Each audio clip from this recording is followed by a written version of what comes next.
Father God, we look to you this morning. We're thankful for our country and the freedoms we have. We're mindful and our hearts are broken for the Ukrainian people, and we pray for peace, where it will be your will, and we ask you would make that. We pray for those in law enforcement, those who carry badge, wear uniform, keep them safe as they protect our county. Add to this prayer and bless us today as we make decisions for the county. We pray in Christ's name. Amen. Pledge allegiance to the flag of the United States of America and to the republic for which it stands, one nation, under God, indivisible, with liberty and justice for all.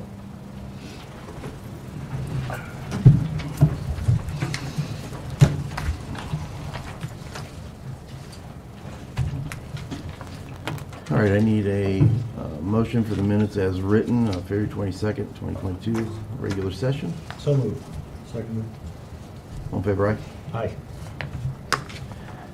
Okay, we had a payroll of $250,861.96 and claims totaling $354,776.55. I need a motion to approve those. So moved. Second. All in favor, aye? Aye. Scott? Morning. Morning. As of this morning, we have 76 total inmates in jail. 28 of those are pretrial superior, 26 pretrial circuit, 10 F6, 4 DOC. Nothing out of the ordinary to report other than construction is still moving along. All the exterior masonry work for the intake addition and Sally Port are complete. They did get beams in last week, so they started putting beams in. They're kind of inside that area now, getting the old concrete out in the old portion so they can start getting all the plumbing and stuff going there. Their HVAC systems are starting to show up, so hopefully we'll get a better timeline. We've been having our construction meetings every 2 weeks. We have another one tomorrow at 2 o'clock, so we'll get a better timeline for the next couple weeks as of that. But outside of that, we're moving along. The weather's warming up, and so that's kind of helped with having part of our building under construction. That cold air has been hard to keep out of that side of the building, so that was a struggle for a little bit, but other than that, we're doing pretty good right now. So Great. Fantastic. all right, thank you. Thank you, Sheriff. Highway.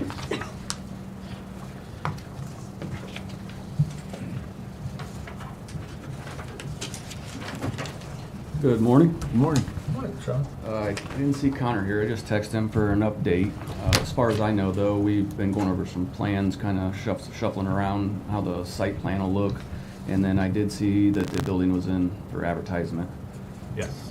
So, with that being said, as the weather allowed, last week we were able to touch up some gravel roads. They were getting pretty bad. We had to let them dry up a little bit. We got them around. I'm planning on this week to go out and start adding gravel to them to get them ready for the summer months. And we have also started putting our dust control application request in place. We are going to be taking applications from April 4th to April 29th, Monday through Friday from 7 a.m. to 3 p.m.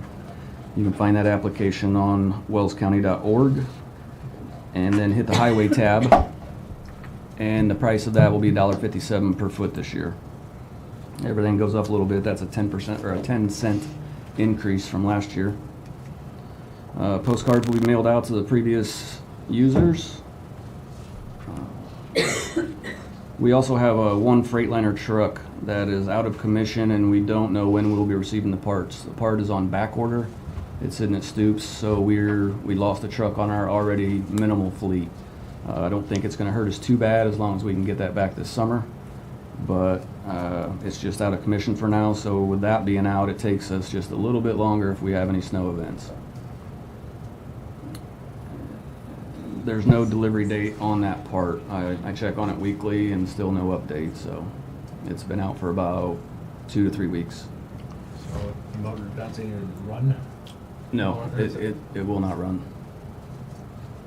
It's a control module that will not allow it to operate without it. And I was informed that there's one in the country, and it's in Texas, and that dealer will not release it.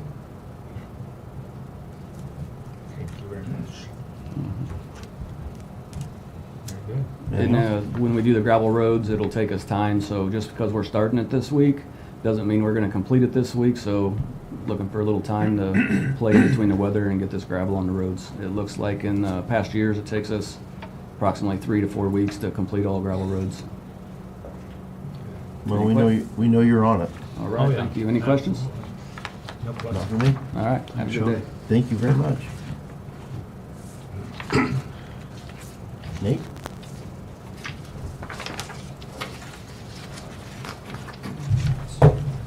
Good morning. Good morning. A couple of different items here, just an update for you. Bridge 121, that's the bridge over the 8 Mile there on 600 East north of Toxin. Construction is progressing on that bridge. Demolition was completed last month. False work is actually, for the most part, underway or completed for the slab to be poured later on this month here in March. Contractor has recommended and I approve the use of an E5 concrete. Essentially, it's an additive to eliminate the need for adding water for the curing process, so they can pour and they have a little bit less labor involved in it. It's a zero cost change, so I went ahead and proceeded with that. Usually it's a material cost, but it's going to save them on labor, so they're offering to voluntarily do that additional concrete expense to save their time. So I agreed to that. Guardrail installation has been done up to the edge of the bridge. If you've been by there, you can kind of see that shoulder. It's something that we haven't done historically. I'd like to try to do some more grant projects that way. It's really a safety feature. If you've noticed, that area 600 East, the ditch is parallel with the roadway. If you ever have a slide off, you're either on your side of your vehicle. You go from a minor scratch to a vehicle or some door panels, side panels, to totaling a vehicle. There's also been instances of people being trapped in their vehicles from that over the years. So for the guardrail, I think it's worthwhile. So just kind of see how we like doing that. If we can do more of those, I'd like to find locations where we could make that work. This will be the first one that we've put in since I've been there to do a long length along the roadway. So, but then I got a little picture there for you of the false work. It's a pretty elaborate system because this is a slab top that they're putting on. So they've got to essentially do all that form work in preparation. Next item I have is the Murray Stormwater Project. There's quite a bit for this. Bids were opened last Thursday. We received 2 bids for the project, both below the engineer's estimate. The low bid was received from VTF Excavating LLC for $601,920. They're asking to start immediately on the project as they have a crew available to start. I should have more detail on their construction schedule once we give them the notice to proceed, so I should get a Gantt chart with their start dates and their procedure. They were also awarded not too long ago the City of Bluffton's sanitary sewer project, so they're likely trying to work this project in between those two, and so that's why we got such a really good number for us. So what I'm going to do, I'm requesting your approval on that agreement. You've got 2 copies there for signature, and I think all 3 of you can sign and date that. I'll make that motion. Seconded. All in favor, aye? Aye. I'm also requesting your signature on the final Indiana Finance Authority grant. We've got a copy of that there, or 2 copies. With the low bid so much below the original estimates, I did negotiate with IFA to let us use the engineering contract and NERC agreement. So the money that we've spent on Choice 1 to design the plans and our Labor Standards Act review that NERC at $10,000 not to exceed, to use those as our co-funding. Initially, we had an agreement with, I've got a copy of this one here. Initially, the county's local match was, we had $126,000 in co-funding in addition to the project. Well, because we were under estimates, I've asked IFA if we could just use $700,000 as our block grant with no co-funding. And we're just going to pay for the engineering, pay for that NERC contract because we've already been doing that. And then what we'll do is we'll run all of the vouchers or payments from BTF directly through IFA, so the money won't ever touch our accounts. So we'll just turn the vouchers in. So thankfully for the auditor's office, we won't be splitting fractional invoices that way, and IFA agreed to that. And so this grant agreement's an amendment to that. It brought our total grant award down, but we actually have about a $98,000 allowance left in that grant that we could go for additional asphalt or any unforeseens that we encounter. So I felt comfortable that that was more than adequate for our project. It's about a sixth of our total cost in extras that we could cover. So I'm recommending approval for that grant agreement.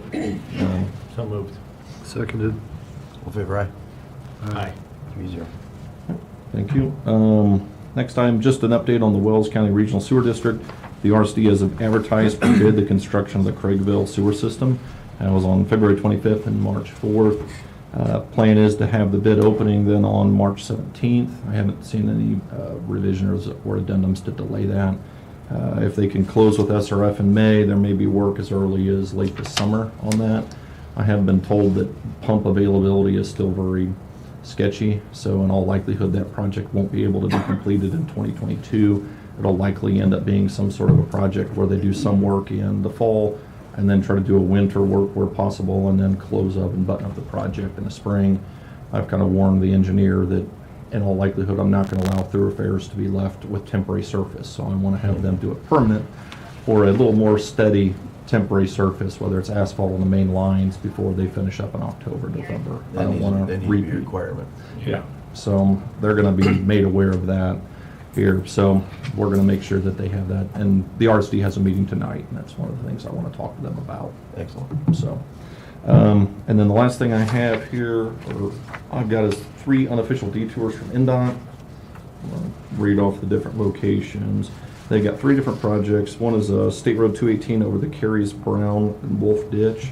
They're just doing a small structure replacement, so we've got an unofficial detour route approval for that. I'm recommending approval on a small structure replacement on State Road 124.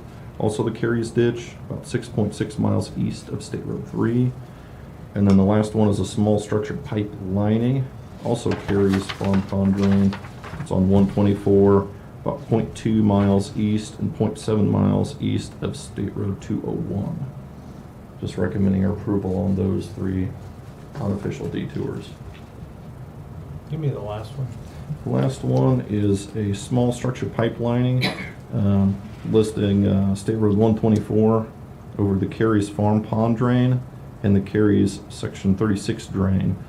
They're 0.2 miles and 0.7 miles east of State Road 201. So it's essentially like a split of 2 drains that they're Okay. essentially just lining the pipes.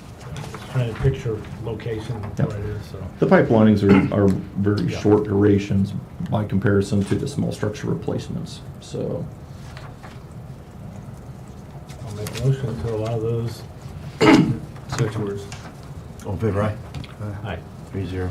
and then, I'm not sure, I don't have any right-of-way dedications that came to our office. I wasn't sure, Colin, if you had any that came in. I have one. Oh, you have one. So recommending approval on that right-of-way dedication. So moved. Seconded. All in favor, aye? Aye. 3-0. And Anything then, else for Nate? Yep, that's all I had on there. There's again, a public hearing on Wednesday for the curb correction project. I know it was in the paper, I mentioned at the last meeting. I didn't put it on my notes here, but there's a nice article in the paper on Saturday about it, so. All right, other than that, any questions for me? Thank you, sir. Appreciate Thank it. you, appreciate it.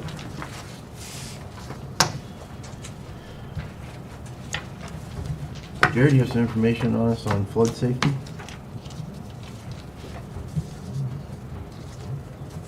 Good day to be talking about it. Yeah. I planned that. Good, figured.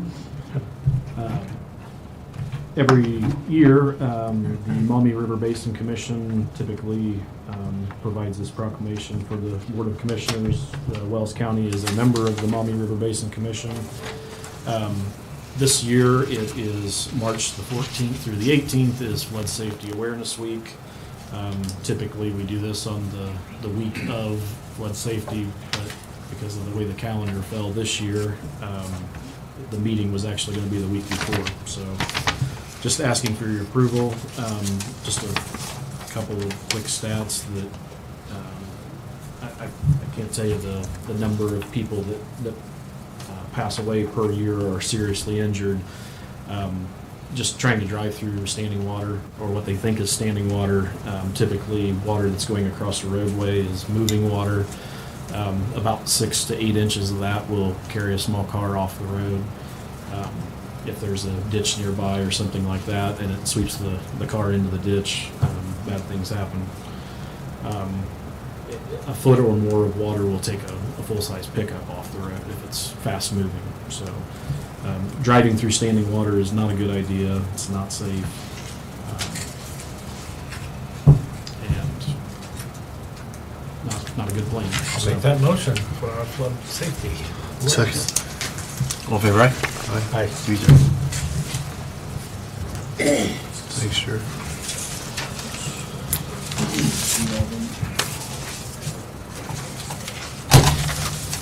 Thank you.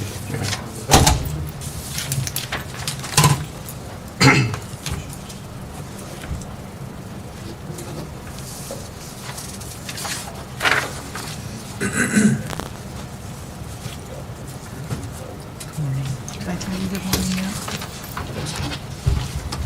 I get one.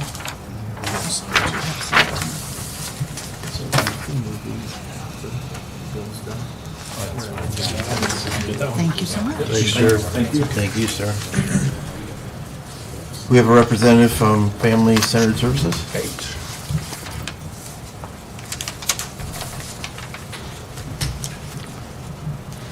Good morning. Good morning, Joe. Morning. I'd like to give you a brief overview of what your support meant to the county. In the previous year, we used your funds to make up for shortfalls in programs that are difficult to get funding in, and also to show a community match. For teen court, we served 21 first-time offenders, and we had 70 children also volunteer and participate in that program. So that's 21 kids we kept out of the juvenile justice system, and also help model and show involvement in other kids being part of that court and just reenacting that whole thing. The closet, with the COVID crisis, we had to curtail some of that. At the beginning of the year, we served 375 children. During the pandemic, we then switched to actually delivering baby supplies, diapers, formula, clothing.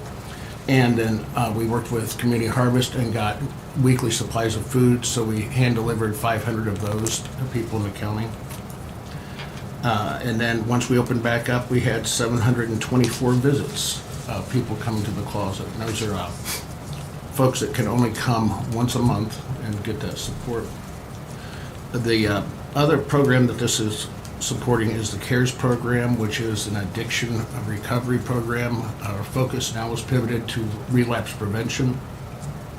We served about 1,500 hours in the last year with this funding. I would like to ask for continued support at the same funding level. I'll make that motion. What is that funding level? 15. 15? Yeah. I second it. All in favor, aye? Aye. 3-0. That's all I have. Very good. Thank you, sir. Thank you. Appreciate it. Appreciate it.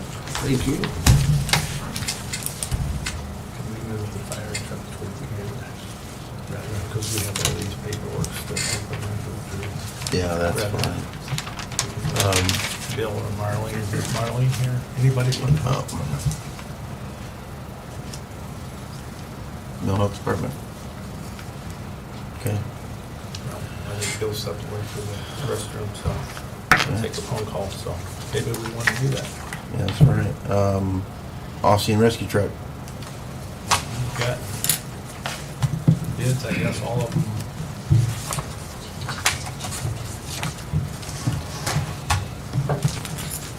We have 5 different bids that we have, and we have not opened them.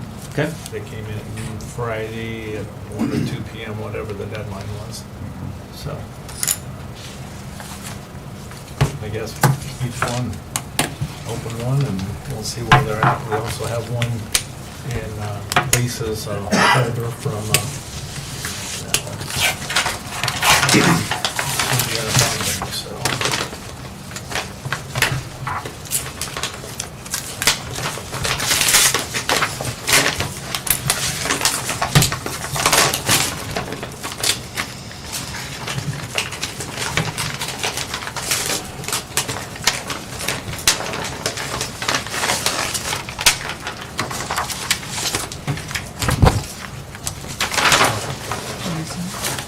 Copy of it.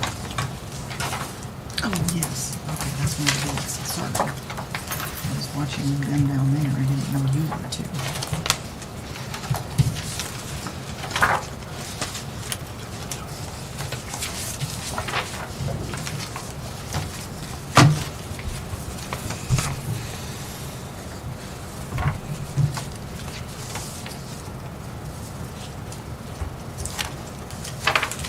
Mine is from Star Bank, but it does not have down an interest rate. It just has a payment schedule.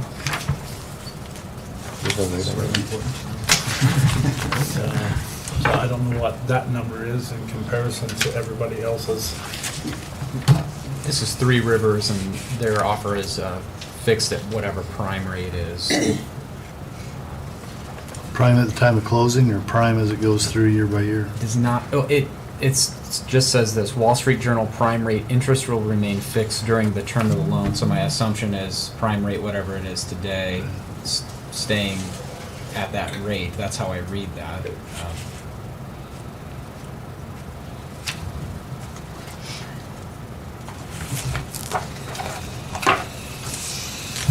Okay. US Bank. There's US. That's it. Is that all? Sure. Unless we're into commercial. So that Farmers is 2.7 for 7 years. 2.75. Yeah, 7.5, 500,000 or $500 processing fee, 2% refinance, early payment. I'll just let. I just looked it up as of today. Prime rate is 3.25, and the fee on Three Rivers is $250. So this one from US Bank is 3.1%. It has a 3% early termination or Right. prepayment.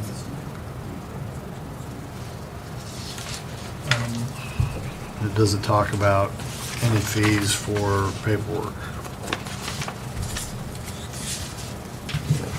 Other two. Let me see the one for 3 Rivers. Thanks, sir. We have copies for everyone here. This payment here. Yeah, you have to do that. Right.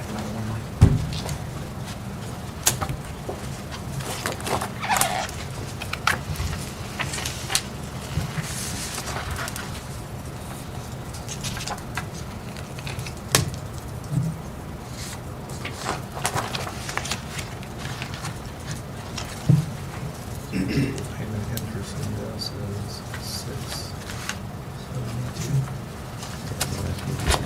672.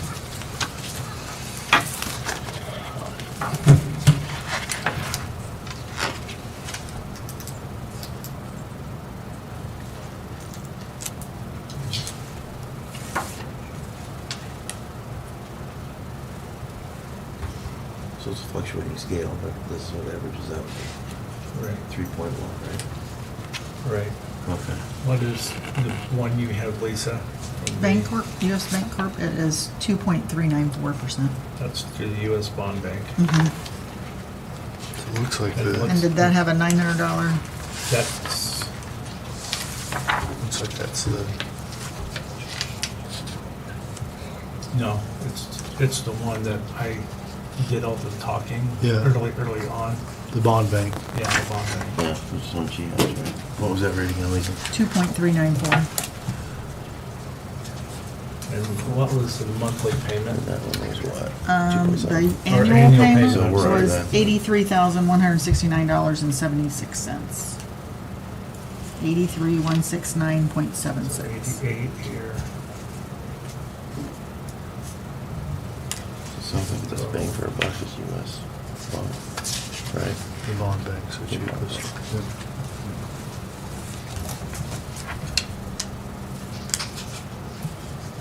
So it looks like you don't also. I was gonna say. That's a Bond Bank different one sounds than like this it's- one. I think it is 2.39. That sounds right.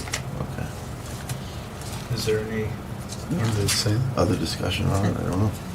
Maybe that's a loan and this is a lease. I don't know if that's the difference or not.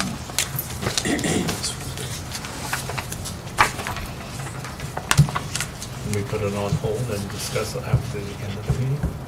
Yeah, let's, So we can go to other business? Yeah, I would be good with that. We're gonna put that on pause for the moment. That'll work. But that's what it appears like to me, too, so. Do it once, do it right, so. Regional Chamber, Mr. Bill Kanya. Good morning. Good morning, how are you? I brought some copies of this.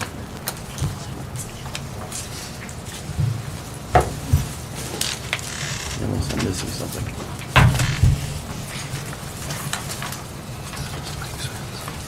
Same person. I believe there's one for the attorney, one for each commissioner, and one for the auditor. I have one extra if you need it when I leave. I have sent, at our chief of staff, Stephen Towns, sent Commissioner Van over an electronic link, so you can access all this information electronically.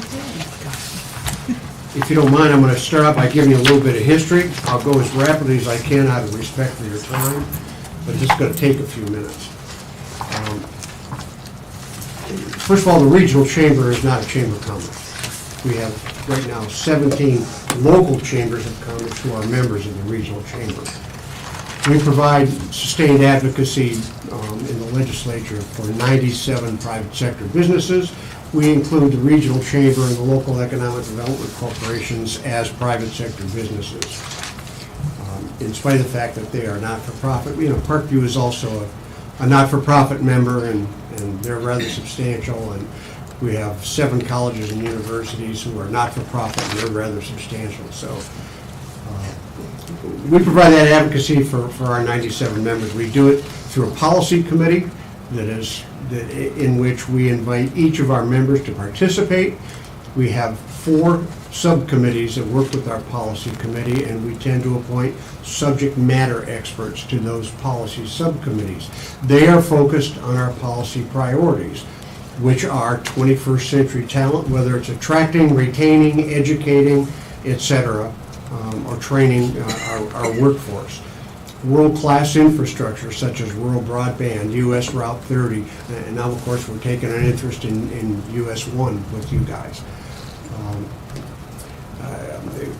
Competitive business environment, we look at all kinds of business regulations and taxes and statutes and through our committees, and we lobby for changes and lobby for new statutes to replace old, etc. And the last is rural investment and reinvestment. Those are the 4 policy priorities that we focus on. We do not advocate for private sector businesses individually. However, if one of our members has an issue, we will at the very least support it. Often will become a primary supporter. We have 3 levels of support. We are prime sponsor, which means we've actually written the bill or substantial portions of the bill. We provide information, we provide testimony, written or oral, and we prowl the halls and talk to legislators. We are a primary supporter, which means we may not be the prime supporter, prime sponsor of the bill, but we've had input into drafting at least parts of the bill. Doing the same thing, offering verbal or written testimony, etc., and talking to members of the legislature, or we're a supporter, in which case it often comes as a result of one of our members who has an interest in something, and we are not the champion of that issue because perhaps they have an association it is, but we will tag team with them and support it. In 2000, I want to say it was 13, the first year of Governor Pence's administration, they decided an important thing to look at, in addition to regional cities, was the elimination of business personal property tax. At the time, I was the chairman of the Indiana Economic Development Association Legislative Committee. We took exception to that. And we understood that there are a great many businesses who would really like for business personal property taxes to go away. We also understood that most of our employers recognize and understand that our communities have to provide a quality of place in order to attract people so that we have a modern workforce. And it's not just us, it's our supply chains, it's our vendors, in some cases it's our customers. And it's like a spider web. It goes not only through Northeast Indiana, but through the entire state. And so the way that we attacked this was to present it as a business issue, and the fact that not one of our businesses had asked us to engage in this. I would say the same is true today. Not one of our businesses has asked us to support the elimination of business personal property taxes. In 2013, the way we were able to deal with the issue, because the legislature really doesn't want to hear anecdotes, they want data. And I'm good with that because I'm a data freak, I'm a policy guy. So we retained Larry DeBoer from Purdue University, a PhD economist, in the Community Research Institute to develop our information for us. We reviewed that again about 3 years ago when Allen County, Fort Wayne decided they were going to eliminate business personal property tax. We had them reevaluate again. We presented information just for Allen County. Our efforts with our legislature don't begin and end with the legislative session. When they adjourn, when they go sine die or sine die, as they refer to it here, when they adjourn the session, we will immediately start scheduling out of session breakfasts. Instead of every week, we do them once a month. But I also visit with each of our legislators at least once, and we have 23 members in our legislative delegation. Northeast Indiana, our region covers 11 counties. Last year, during our first breakfast, which I believe is in June, 2 of our members began the conversation about how it was time to revive the discussion on eliminating business personal property taxes. And I asked one of them, are you really going to make us fight this battle again? And they started talking about all the surplus cash they have. And they do, right? It's sitting on about $5 billion. Some of it's federal money, some of it's state surplus, some of it's going back to taxpayers at the end of the session. But they've got a lot of money. But I don't know what's going to happen 6 months from now, and neither is anybody else. And from a business standpoint, as I told the President Pro Tem of the Senate, what's the rush? Why don't we just wait until the budget year? Why don't we wait until midterms? Why don't we wait to see what we have to deal with economically, and then make it a summer study issue, bring the business community and other stakeholders around a table and talk it through. And President Pro Tem liked that idea. So did Senator Holden, who's chairman of the Tax and Fiscal Policy Committee. The House was a little bit more aggressive, and we have three of our members of our delegation on the Ways and Means Committee.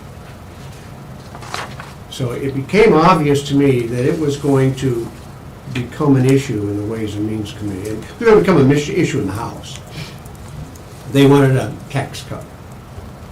So I approached 3 of our members who are on the Ways and Means Committee and suggested that we would have this, revise this report again. I made this suggestion in June or July, I can't remember which. We would revise this again for the 11 county region, where we would look at the impact of the elimination of business personal property tax on every taxing unit within the 11 county region. It didn't matter if it was a county government, a city government, a town government, a township, a school, a library, a solid waste district, whoever. We would be able to identify this on every local unit of government and upon every industry sector.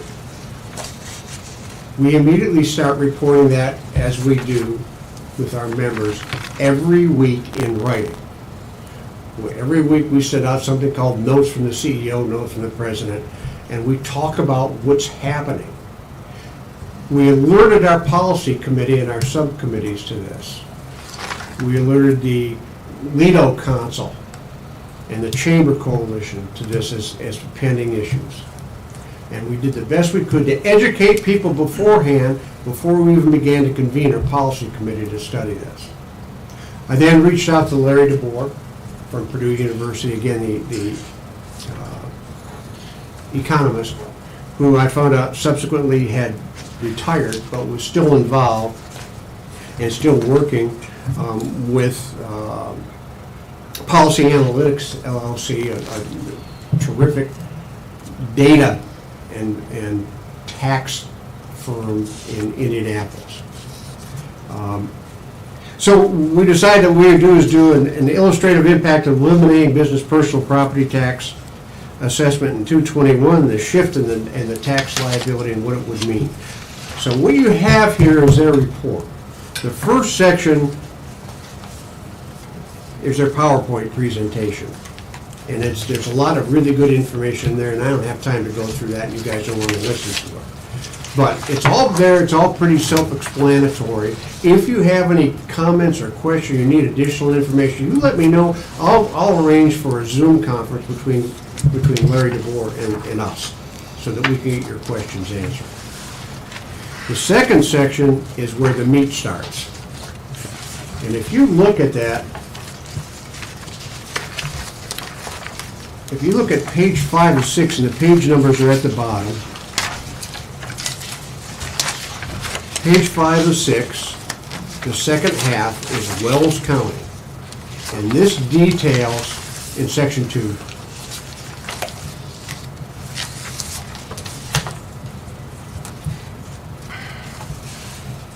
it details in 2021 by property class, agriculture, apartment, commercial exempt, industrial, personal property, residential, unknown, utilities, etc. The net liability, the percentage of the total. And then we show that in the next column, the business personal property tax elimination, and the percent of total and the difference. And you can see the impact by industry sector.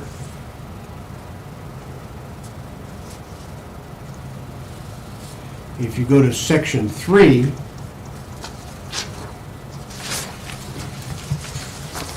page 10 of 11,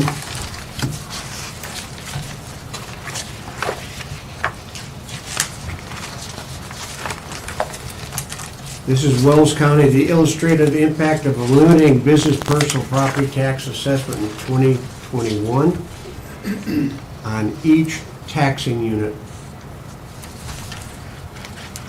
And it shows where things get shifted. It shows that the 2021 certified levy is the circuit breaker, the net levy. It shows 2021 business personal property elimination on certified levy, circuit breaker, net levy, and the difference. So if you look at Wells County, you see that your net levy is decreased by $93,226, a decrease of 3%.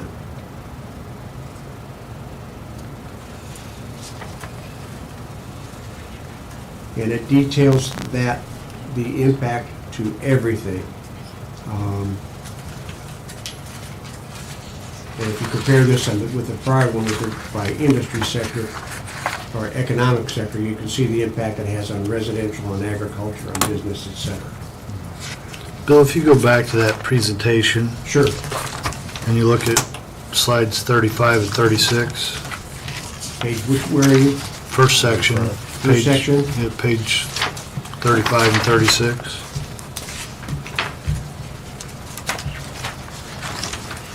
Yes, sir.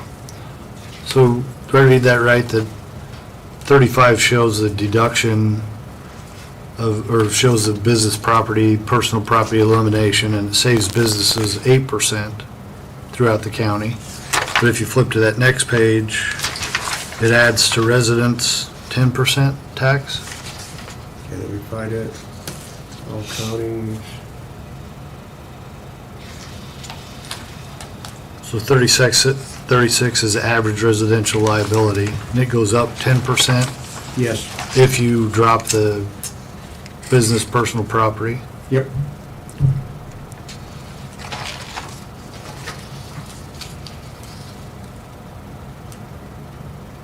You see that? Drops it by 8% there, but adds 10% to everything.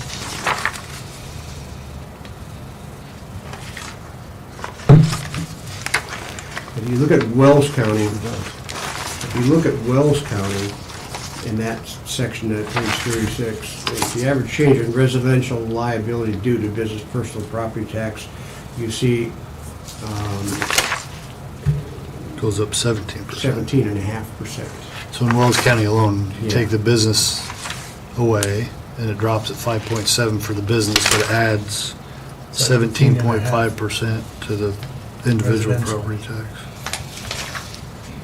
Now, the good news is that we began a discussion in the summertime, before we even had this, because we knew from the first time how devastating this was. There are some counties, this is absolutely devastating, like mine in Wabash. I mean, and I think it's Noble County. I mean, huge, because it's so industrialized, it's huge blocks of their taxes are funded by business personal property. I sat on the school board in Wabash for 9 years, and 26% of our tax base was business personal property. But we began discussion in the summer that we, the business community, would be open to eliminating the 30% floor on business personal property if in fact our local units of government were held harmless and kept intact. And they want to know how to do that. And our suggestion was that they, for business personal property equipment purchased after January 1st of this year, because if it was purchased and placed in service before March, I mean, it wouldn't be taxed until next year. If it was placed in service after March, it would be taxed 2 years from now. But if it was placed in service, that would be exempt from the current law, and it would just follow a path of depreciation. So that as it went down that path of depreciation and hit 30%, it would keep going until it hit zero, and it wouldn't pay taxes anymore. But for the equipment that was already in service, that was at that 30% floor, it would stay at that 30% floor until it was replaced. And that the way that that could happen and keep everybody happy is the taxpayer could pay the tax based on the 30% floor. The taxpayer could then apply to the state for reimbursement through a state income tax credit, and so the taxpayer would be kept whole. That he was paying the tax to the local unit, so the local unit was kept whole. And eventually, when that property was replaced, it would fall into the new thing and would follow just a normal depreciation schedule. The Department of Local Government Finance and their economists estimated that it would take between 5 and 13 years for that equipment already at that 30% level to work its way out. And that's the best information I have on it. We could do a much deeper dive and categorize that specifically, but it would cost a whole lot more than we spent. When we wrote this contract with Larry DeBoer and Policy Analytics, originally the contract was for $16,000. After we contracted with them, I don't know, it was AIM or county, somebody also decided they wanted to get involved, so they tagged on to the same report. Once I found that out, we renegotiated with AIM or with the Policy Analytics and lowered our price from $16,000 to $12,000, our cost from $16,000 to $12,000.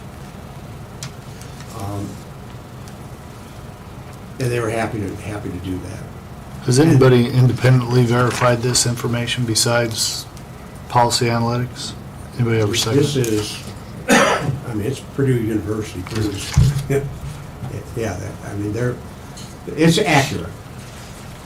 And I want to say that, I didn't mention this, but in 2015, I joined Governor Pence's cabinet. I sat on his cabinet, Lieutenant Governor's cabinet, and the Governor's Economic Development Committee. I ran the Office of Community and Rural Affairs. And we contracted with Larry DeBoer and Mike Hicks from Ball State and Purdue a great deal. They did a great deal of work with us. So I've got a real close relationship with them. And I can attest that when he puts something on paper, he is pretty much well known in the legislature as the foremost authority on taxation, which is why we chose him. So with this being the final week, Okay, Where- there's a where- hearing today. Okay. The conference committee today. 1002 became the bill. Right. And it passed with several tax cuts in it. Personal income taxes, utilities, sales tax, business personal property tax. At our 30% level, they used our language in it. I mean, they did not eliminate business personal property taxes. They eliminated the 30% floor, using specifically our language. I've continued to discuss this with members of the legislature. The legislature, the Senate Tax and Fiscal Policy Committee stripped all that language out. Kept the bill, but stripped all that language out. So now they're in conference committee trying to sort it out. Last week, the speaker told the men in the House, come prepared to stay till Friday because we're going to slug this out. So they were hoping to get out early this week. Statutorily, the 14th is it. They have to shut down on the 14th. Full month. In conversations I had last week with some members of the Senate, I found their positioning beginning to soften. And that they might take a look at this currently and not wait till the budget year. But they didn't like, they thought our method of reimbursing local units was too complicated. They were thinking that maybe there was a way, with all this extra money, they could find a way to reimburse it right from the general fund and not do tax credits, but do cash refund. So I don't care how they do it.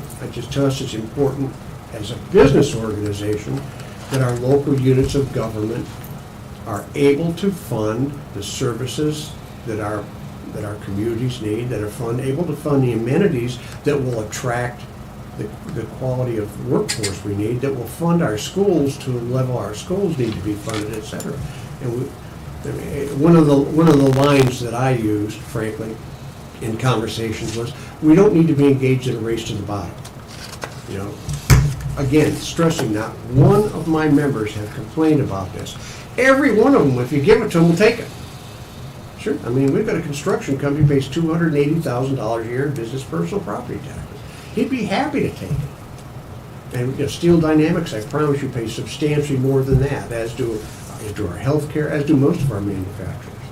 So they'd be happy to take it, but they're not asking for it. That's the key. So at this point, I don't know what to tell you is going to happen, but what I do know is that we stopped the elimination talk. And the talk is now focused on the 30% floor. My members are the people who pay this tax, and they oppose the elimination of business personal property taxes. They are willing to fight the battle, which is why we engaged.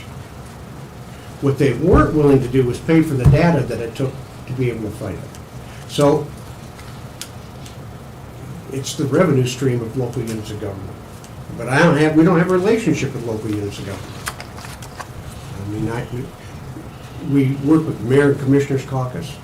I talk with mayors and county commissioners and sometimes county councilmen periodically, but we don't have a relationship with them. We have a relationship with 16 chambers of commerce and 11 economic development organizations. We went to the Lido Council and suggested that the Lido Council go to their principals and the commissioners and the mayors and whomever, and seek funding to help pay this, because we're fighting, it's their revenue stream we're fighting for. When we made that offer, several of them, I talked with several of them privately first, because I had to get on their agenda. And several of them, 4 of them, said, we don't even need to talk to leaders, we don't even need to go to the mayors, we don't need to go to commissioners, we'll pay for it out of our budget. The others said, yeah, we gotta go too. Well, fine, I would encourage you to do so. I think they'd be happy to pay for this. The Lido Council voted unanimously to support this. I want to say it was in December. I think it was December. In January, we sent them, I think it was January, we sent them an email out telling them it's going to be $750 a piece because I made a mistake. I divided it by the 16 chambers of commerce instead of the 11 counties, 11 economic development organizations. And so the price is actually $1,090 per county. Essentially, they've all agreed to it. Your Lido, and I'm not complaining about this, your Lido said, the Lido Council voted to do it, voted to support it, but it's his budget, and he's against paying for it. And I don't hold that against him at all, I mean it. So he did tell me in an email that I should reach out to his local officials and present this to them and see if they were interested, so that's what I'm here for today. If you guys are, you've got the information regardless, and if you're interested in paying the Wells County portion, it's $1,090. If not, I'll make that motion. I second it. All in favor, aye? Aye. 3-0. The only complaint I'd have is I wish I would've had this about 30 days ago, but, you know. Before we I legislate. said it would've been nice to have about 30 days ago, but I understand. well, I mean, I sent this out in, actually, I sent it out on January 10th, and Chad responded on January 10th. So, but it's important to know that we start communicating to our members, and Chad's one of our members, every member was a member, in June or July. So, Well, now, we didn't ask them to pay for it until December, so. Well, it's great data, and I appreciate you sharing that with us. It's very, very A important. lot of it seems like it affects the smaller, less populated counties or the heavy manufacturing. Right. whether it's If the Allen County, Wabash. there's hardly any impact at all in Allen County. Right. And Allen County was the first one stepped up, that Lido, we'll pay for it ourselves, I don't care whether anybody else does. Wabash County was second, Huntington County third. But it really impacts the smaller counties who are heavily dependent on agriculture and manufacturing. Right. We got all personal property. Appreciate the explanation. Thanks, Bill. Thank you, My sir. pleasure. I'm sorry to take so much of your time, but It's okay. It's important. if you have any questions, let me know, and I'll set up a conversation with Larry DeVore. Thank you. Fantastic. Thanks, Bill. Marlene's in the back. What's that? Marlene's in the back. Marlene? We'll have you next. Thank you very much. Thanks, Bill. Appreciate it. Good morning. Good morning. Well, I'm happy to report COVID numbers are going down, and we have now joined the blue status with much of the rest of the state as of last week. The total confirmed cases of COVID since the beginning is 6,477. Total deaths, 127, and I think they're still looking through those deaths. That has come down by 2 in the last couple of weeks, and so they're still looking at those deaths and just trying to get some information, more hard evidence of COVID and how it affected. This could be the last time that I could actually give these hard numbers like this. They're doing away with the Zotec system, and then with the home testing that's happening now, those are not reported. So that makes a big difference too. Overall, Moderna has been the most requested here in Wells County. We've given 13,600 and some of those. 800 and some of the Pfizer vaccine, and then only 15 of the J&J vaccine. So that's kind of, and probably that's most likely due to the fact that we got Moderna first. That was all we had available for approximately 3 weeks to 4 weeks in the early time. And then we got the Pfizer and later on to the J&J. 161 children has been vaccinated with the COVID vaccine.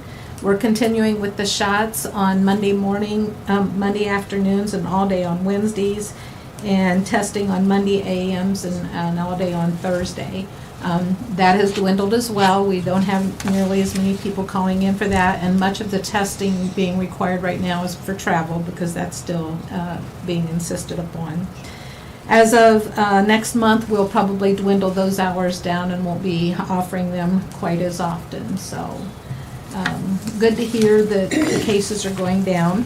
Again, overall, the age groups, it was the elderly that took advantage of the COVID vaccine, and actually they have gotten along very well with those. We've had less issues hearing from those that got the vaccine than we have the workforce community. Females are more likely to have been vaccinated than males. That's pretty interesting, and I'll give a report to you, and so you'll have it for the news there. As of last week ago Friday, on February the 25th, our a server here in the county went down. It pretty much so stopped us dead in our tracks as far as being able to issue birth and death records, as well as even take in receipts for the immunizations and etc. We are still down. Unfortunately, we learned last week that it was because the system had not been backed up for over a year and a half, and so we've definitely been put to a stop. Hopefully this week, and with the action of you folks approving some monies to get it taken care of, hopefully we'll get our data back later this week. That's our hope, and we'll be able to go forward. So thank you for your quick response to getting the monies out there in order to get the server looked at. So I appreciate that. I know in the past Mike has asked about what we do in the health department, or asked certain questions, and saying going forward he would like to have more information about the health department. So I'm going to leave the annual reports with you today. Thank you. My suggestion is to look them over, and if you have questions, you know where to find me, and present them, and I'll be glad to come to the next commissioners meeting and let you know a little bit more about what we do in the department. We've been doing these annual reports for several years, and well, it's required by statute actually. So, and remember, the numbers in here is actually what we do in the department. So you're going to see, for example, the 29 deaths due to COVID is a lot different than the 127, but that's because residents died in other counties. So the 127 comes from those residents that died in another county. These 29 are ones that actually happened here. They may not have been a resident of Wells County, but they died here. So so keep that in mind as you go forth and report. And Any I'll questions? follow up with you on that, and Okay. hopefully we get a sit down and Sure, kind of discuss okay. a little further detail. Okay, sounds good. Any other questions, thoughts? Keep us informed on that server, and I'll check with Roger to make sure things are Okay. moving along. I haven't heard any update today. I didn't really expect to, so they had said 4 to 5 days originally, so I'm hoping Wednesday or Thursday. We have lots of people waiting, and so whenever it comes back up, I'll certainly be issuing. All right. So, anything else? Nope, thanks, Marlene. Thanks, Marlene. You're welcome. Thank you. Got something for everybody. Monthly Thank you reports. so much. Lisa, Thank you. monthly reports. Oh, we have Premier Flats Barricade. Okay, yeah, so we received a letter from the city concerning the barricades, but those barricades are going to be removed today and taken wherever we store barricades. Okay, that's it. Northeast Indiana Strategic Commission, Wells County support. The Northeast Indiana Strategic Commission was something that was developed downstate by our legislators, and what it is, it's a focus in the 11-county region for infrastructure and the things that we have identified as important for our communities to grow and prosper. So that could be housing and jobs and talent attraction, all of those things. So the governor had appointed me to that commission, along with some other individuals to represent those counties. So it really is a good focus on the smaller and rural communities that have kind of been overlooked over the years. So I think it's a real strong opportunity for monies that have stayed down in Indianapolis to make their way up here. But we have to do a study to set our legislative agenda. That study is going to be somewhere in the neighborhood of $200,000. We've received donations. We have donors that are going to take on at least $100,000 already. That leaves another $100,000 for the commission to actually raise themselves to receive funding and actually set that agenda for the years to come. So what I was going to suggest was that the county put up $5,000 to help support that effort and get that study done, because it's due, I think, September of 2022. So I think right now to date, the counties that are involved have raised somewhere in the neighborhood of about $40,000. So that's what I wanted to propose today. Is it the 11 counties currently that serve under the mayor and commissioners, or is it additional counties? And No, it's the same. It's the same. And it's the same in the regional chamber also. So what they'd be able to do is we're asking for that study so that we can get that agenda set, and the legislators can then fund us through the state, and then we can help provide money to those communities. So we're looking somewhere in the neighborhood, possibility of 10 to 15 million that could possibly come that commission's way, and then we could distribute to smaller projects in these communities. So what's the study exactly about? What are they? The study is identifying the things that a lot of us already have, like in our own EDC, which is housing is a problem and why, talent and attraction is a problem and why, and population, infrastructure, all of these things that, sometimes small communities run into, and it's sort of a brick wall for them. They can't get past it. So we reach a growth level potential, and that's where we stay. Money is what funds these things, of course, but that's what the study is focusing on. I'm just looking at it for 10 years or whatever I've been part of this. We have so many organizations, like you said, the regional chambers, mayors, commissioners, all these internal LEDOs and things. Mhm. Can it be done in one of those organizations, or does it have to start with I a new think it organization? probably could, but right now, this group has the attention, and I don't know of a group that is like this, exactly like this, that's charged with this, that actually is funded by the state, other than maybe, Ready gets grants all the time, but they sort of run that, but I don't know of another one that's funded by the state. Yeah, the ready stuff is going to hit a brick wall pretty quick, so. That's what I'm afraid of. So this would be the only other real option that would be funded and allowed to distribute some of those funds. So at what point in the year would the $5,000 be needed? We need to raise it Just as soon as allocate it possible. and Yeah, we need then- to allocate it, but I don't know if they're ready to get the check right now, because I think it has to be done by September. But I can ask that question. And I know the city's committed $5,000 already too. Do you need additional information, Jeff? Is it the 11 counties, or is it statewide? No, it's the 11 counties. So the study would be about our counties? Correct. It would be about our 11 Same counties. region. Yeah, our same region. Northeast. Correct. Those 11 counties, with a focus on the smaller rural communities. And then who does the study? Do we have you picked Yeah, somebody to do it? it's through TIP. Yeah, that's who's doing it right now.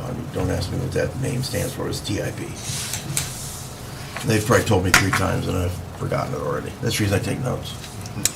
So can we get some more info between now and make Absolutely. the call Yeah. next time? Yeah, let's maybe bring that back up.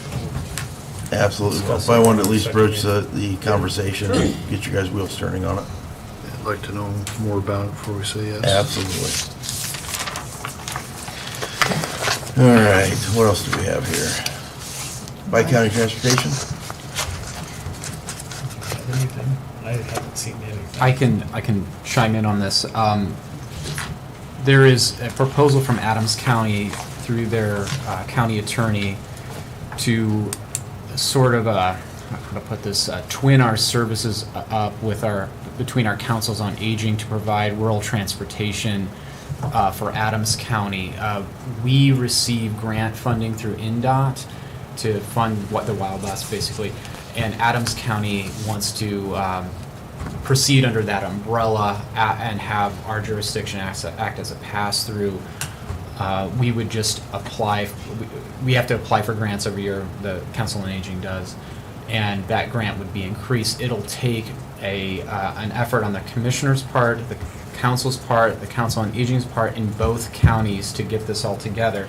It came up somewhat late, and my understanding is that the deadline to file that grant is next week or in 2 weeks before the next commissioners meeting.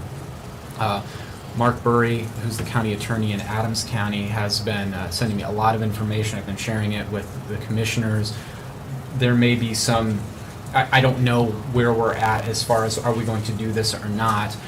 I do have a basic template of a resolution that would be used in both counties, and I can provide it. It only needs to be signed by the president of the board. We would just need a vote on it. Basically authorizing Wells County Council on Aging to file an application on behalf of the commissioners to seek increased funding, and then we will work with Adams County in creating an interlocal agreement.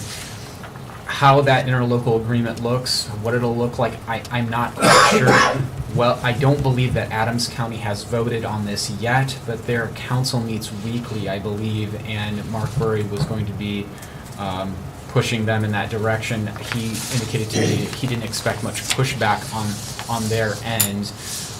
This will benefit Adams County. It's going to them, and so I indicated to Mark that I'd like him to do the legwork on it since it's for them.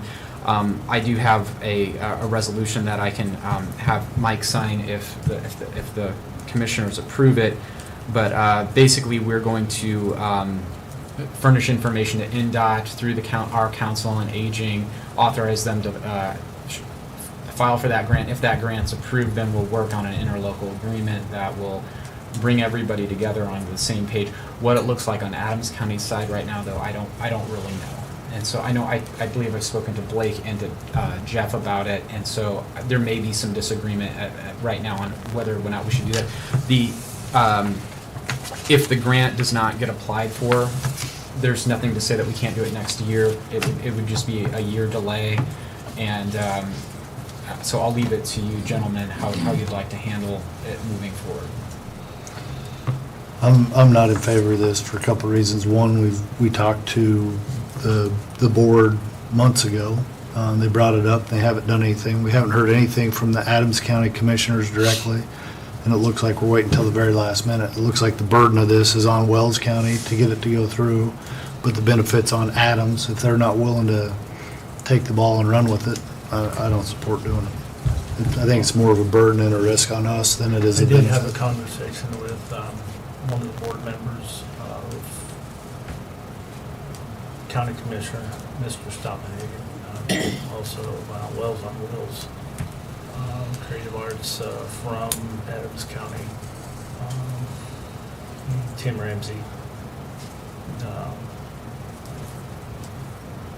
I wanted to see more paperwork done, and I think it's just late to the game. I know I had an email or text message to the board member at Council on Aging, and I didn't get a response. I believe you said you did not get a response Right. either, correct? Correct. Thought maybe they would be here today in the audience or be willing to come up and work alongside of us, making this happening on, like you said, short notice. I've always said do it once and do it right. And blindly, I'm hesitant. I'm really hesitant, not knowing, I mean, it could be all fine, don't get me wrong, but I'm just hesitant. This doesn't, if we passed on this doesn't eliminate it next year for the possibility of revitalizing this discussion. Right, we can definitely do it again. There, part of the information I got was I believe in there was even a 2007 study. There's all these studies on rural transportation issues. It's always an issue that Indot's dealing with. It's been out there for a while. I believe there is a need there, but there's nothing to stop us from doing it next year. I want to be clear though. From what I said, I think that Mark Burry's done a great job trying to move. He's herding cats here. There's a lot going on, and I'm not quite sure where the council or the commissioners over there. I know that there's been a lot of work on this. It's just how it's come in, and not hearing from the actual council on aging from you gentlemen is a big concern of mine as well. But we can wait a year and go back to it later on and get all the information that we need if that's where you want to go. Alongside of this, there are multiple organizations that have group county-wide transportations. For instance, Jay County, Blackford County, Henry County, and Randolph County have the same pass-through grouping organization. Jay County is the lead project, and it's whatever it's called. So I called the commissioner in Jay County, tried to get more information in regards to that. Only basically information is it's self-funded. There's no money from the commissioner's budget line going into that organization. And I did not have the opportunity to call the Blackford, Randolph County Commissioner, Henry County Commissioner. Just ran out of time. I think unfortunately, there's just been so many moving parts we've been dealing with over the last, well, even since this got brought to our attention. I don't know if we actually did have time to do our due diligence on everything, all the information points that were available. And I'm also would agree with Commissioner Gerber that it would make me a little uncomfortable to pull the trigger unless I have a full and complete understanding. And all three of us have a full and complete understanding. It is, and I did not call Claude Jennings from Indot to find out if that date can be moved. Did he or Mark act like that date? The indication I had was that that was a pretty firm date. I'm not quite sure. Maybe there's wiggle room. Yeah, my last conversation was in January with Mr. Jennings. I will be talking to Mark anyway, and I'll bring this up and ask him about that. And if that buys time, then I can. I mean, if it's something that, when's our next meeting? Oh, it's on your agenda, yep. I mean, if we can buy 7 days from the state for it, and we have all the stuff come into us, I would consider, but. I'm still of the opinion that if it was important to them, they needed us for the anchor, they'd have kept us in the loop, kept it moving. They haven't. Now we're at the 11th hour trying to cram this through. It just doesn't seem to me that there's enough buy-in on their side to make it successful, so. I don't know that I'd ask for an extension. It's on them, not on us, and I'd love to help them, but they gotta wanna help themselves first.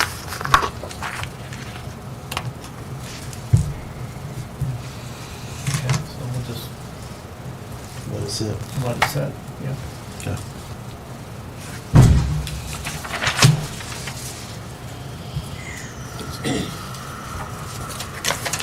Go back to the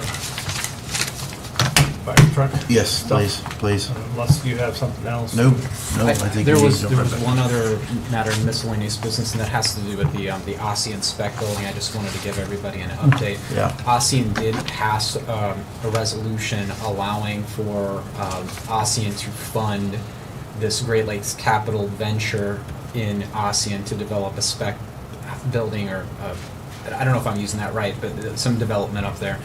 I do not have a signed agreement yet, and I've been working with ASEAN's attorney, Mike Hartberg. We have already passed a resolution here to subsidize that portion with direct payments. It's the amount of payments capped at $250,000. There'll be a net 30 payment, and we'll just reimburse essentially ASEAN when they make a payment within 30 days. That's all been agreed upon. I will have that agreement. It would just need to be executed by the Commissioner President. I just wanted to give everyone an update that that's moving along. I don't have a final agreement, to work off of right now. I just have an understanding. So I just want to give you all an I'll update. make a motion to allow that to happen. I second If that. we can't do it in the next meeting, if it needs to happen before, so. All in favor, aye? Aye. The only question I have with that, Colin, is I was talking to Chad Klein, and Chad had indicated that the building that we talked about may already be leased. So our agreement was we would help cover it up until it was leased. Okay. So, and you'll have to talk to him about this, but it's already been leased, or it's under review to be leased, and they wanted to take that out of the agreement and do a second building to have our agreement take the second building.